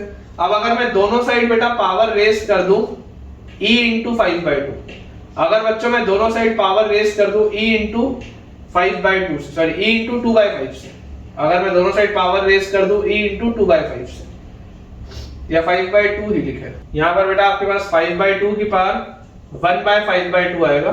तो अगर हमने दोनों साइड मान लो पावर रेस कर दिया e की पावर e इंटू 5/2 से, ठीक है, e इंटू 5/2 से बेटा अगर आपने दोनों साइड पे पावर रेस कर दिया तो आपके पास देखो क्या आ गया, e की पावर 5/2 इज ग्रेटर देन 5/2 की पावर e की पावर 5/2 इज ग्रेटर देन 5/2 की पावर e, ये रिलेशन आ जाएगा आपके पास। तो ऐसा वाला बेटा अब आज के बाद आप अगर कोई भी रिलेशन देखते हैं इस पैटर्न का बेटा, अगर आज के बाद आपको कोई भी रिलेशन दिखता है तो आपका माइंड तुरंत जाना चाहिए कि x प्लस ये x की पावर 1/x का ग्राफ है और इस पैटर्न से आप आगे बढ़ेंगे। चलिए इसमें आपको एक बहुत जबरदस्त एक सवाल कराता हूं लिमिट्स का। जैसे मान लीजिए बेटा अगर आपके पास क्वेश्चन हो कि इवैल्यूएट क्या हमको इवैल्यूएट करना है limit n approaches infinity, evaluate the limit n approaches infinity, a raised to the power n plus b raised to the power n whole raised to the power 1/n, a raised to the power n plus b raised to the power n whole raised to the power 1/n, where a is equal to 2022 की power 2023, b is equal to 2023 की power 2022। a की value है 2022 की power 2023 और b की value बच्चों 2023 की power 2022। अब देखिए अगर बेटा n तक इंफिनिटी जा रहा है, अगर आपका n जो है वो अगर इंफिनिटी को अप्रोच कर रहा है तो आपको एक बात पता है कि ऐसे सवालों में अप्रोच क्या होता है, बड़े नंबर को बाहर निकाला जाता है। बड़े नंबर को अगर बाहर निकाला जाता है तो मैं क्या करूंगा बेटा, मैं खट से, मेरे को अगर याद नहीं है तो मैं इस तरीके का इसका एक ग्राफ बना लूंगा, ठीक है, ये इस तरीके का इसका एक ग्राफ बन जाएगा। मुझे ये पता है कि ये 1 तक जाता है, ये भी मुझे पता है कि इसकी वैल्यू e पर जो वैल्यू होती है वो e की पावर 1/e होती है। अब मुझे पता है अगर 2022 और 2023 की बात हो रही है, 2022 और 2023 की, तो मैं इस बात को बहुत अच्छे से जानता हूं कि 2022 की पावर 1/2022 जो है दैट इज ग्रेटर देन 2023 की पावर 1/2023। तो यहां से हमारे पास चीज आ जाती है, अगर आप दोनों साइड पावर 2022 2023 रेस कर दें तो 2022 की power 2023 will be greater then 2023 की पावर 2022, ये अपने पास आ जाएगा। दोनों साइड अगर मैं वो पावर रेस करूंगा तो ये अपने पास चीज आ जाएगी। तो क्लियरली आपको पता है कि a जो है वो b से बड़ा है, ये आपने ऑब्जर्व कर लिया इस ग्राफ से कि a की वैल्यू जो है वो b से बड़ी है। ये आज तक बेटा जेईई एडवांस में आया नहीं है, ठीक है, ये आज तक बच्चों जेईई एडवांस में आया नहीं है, लेकिन this is a typical JEE advance level question, typical JEE advance question. ये आ सकता है कभी भी, ये पैटर्न कभी भी आ सकता है, आपको इसकी तैयारी होनी चाहिए। तो अगर मैं यहाँ पर बोलता हूँ कि a है b से बड़ा, तो आप क्या बोलेंगे, इसको a को बाहर निकालो, तो आप लिखेंगे लिमिट n अप्रोचेस इंफिनिटी।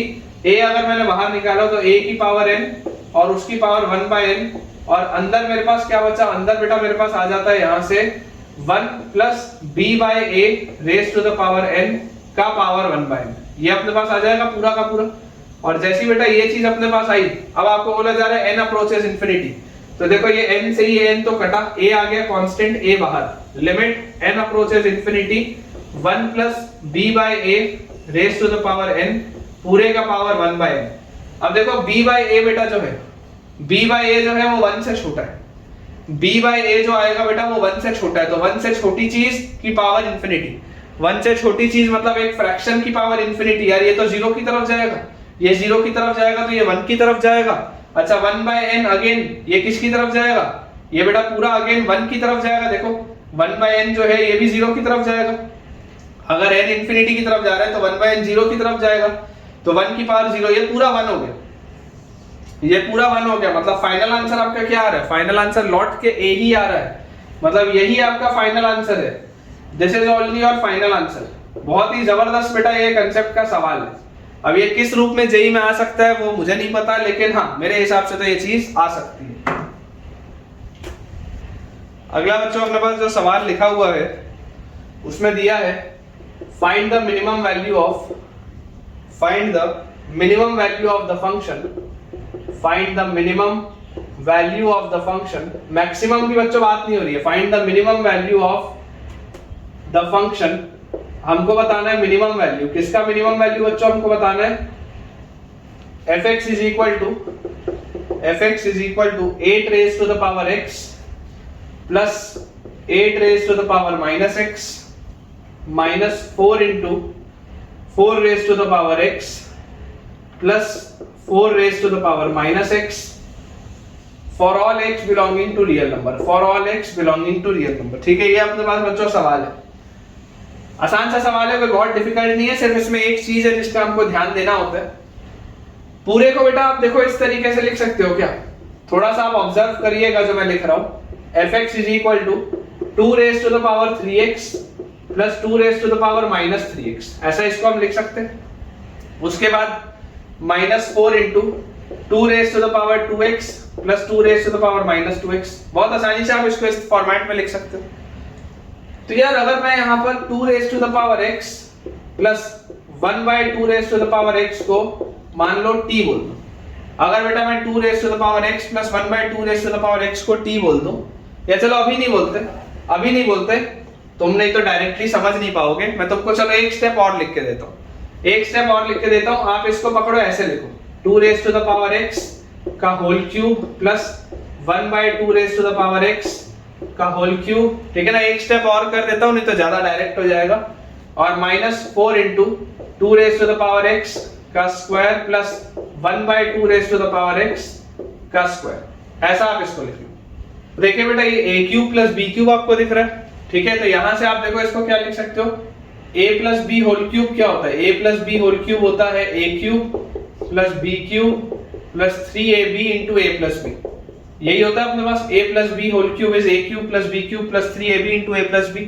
तो ये अगर मैं बोलता हूँ a cube plus b cube है तो this will be a plus b whole cube, a plus b whole cube, ठीक है, a plus b whole cube और माइनस 3ab, तो minus 3 into a into b minus 3ab into a plus b, तो a plus b is 2 की power x plus 1 by 2 की power x, फिर minus 4 into a square plus b square is a plus b का whole square, a square plus b square is a plus b का बेटा whole square minus 2ab, तो minus 2 into a into b, यही आएगा अपने पास a square plus b square a plus b का whole square minus 2ab। तो यार यहां से मुझे दिख रहा है 2 की पावर x 1 by 2 की पावर x 2 की पावर x 1 by 2 की पावर x कैंसिल आउट हो जाएगा, और यहां पर अगर मैं आपको बोल दूं कि 2 की पावर x प्लस 1 by 2 की पावर x को हम रख लेते हैं t, ठीक है, अगर बेटा यहां पर मैं इसको बोल दूं t, तो ये आपके पास लिखा हुआ है जैसे इंप्लाइज ये जो फंक्शन आपके पास आएगा t में, नया जो आपके पास बेटा फंक्शन आएगा t में, that will B t cube minus 3t minus 4 into T square minus 2, ये अपने पास बेटा फंक्शन आएगा। और देखो अगर आप चाहते हैं कि ये दोनों फंक्शन बेटा सेम हो तो t का मूवमेंट कैसे होगा, क्लियरली आपको देखो दिखाई दे रहा है कि t की वैल्यू है 2 की पावर x प्लस 1 by 2 की पावर x, इसकी मिनिमम वैल्यू 2 होती है, इस पूरे की मिनिमम वैल्यू 2 होती है, और वो 2 वैल्यू कब आएगी, जब ये भी 1 हो जाए ये भी 1 हो जाए, मतलब x की वैल्यू 0 पे, ठीक है, तो this will be true for t belonging to close bracket 2 से इंफिनिटी, जब t का मूवमेंट, जब बेटा t का मूवमेंट 2 से इंफिनिटी में होगा तब ये चीज आएगी।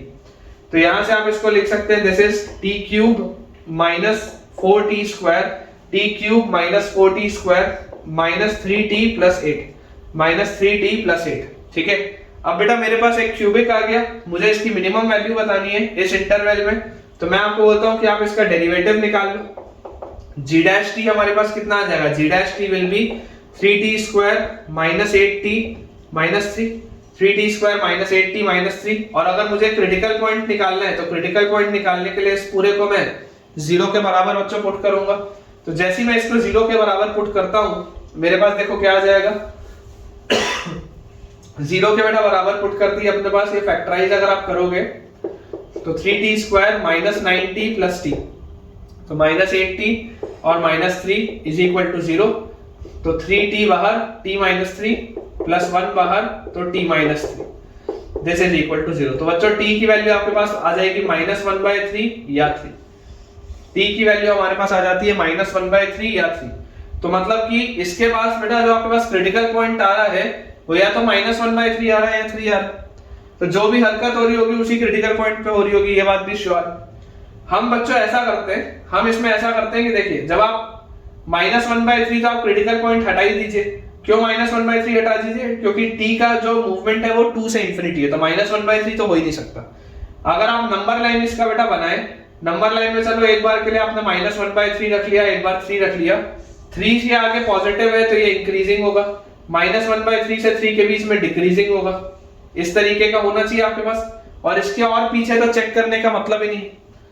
और ये -1/3 मैं बोलता हूँ -1/3 क्यों रखना है? जब ये 2 से चालू हो रहा है तो आप यहाँ 2 लिख लो, तो आपको देखो दिखाई दे रहा है कि 2 से 3 तक ये डिक्रीजिंग है और 3 के बाद इंक्रीजिंग है। मतलब इसकी मिनिमम वैल्यू कहाँ आएगी?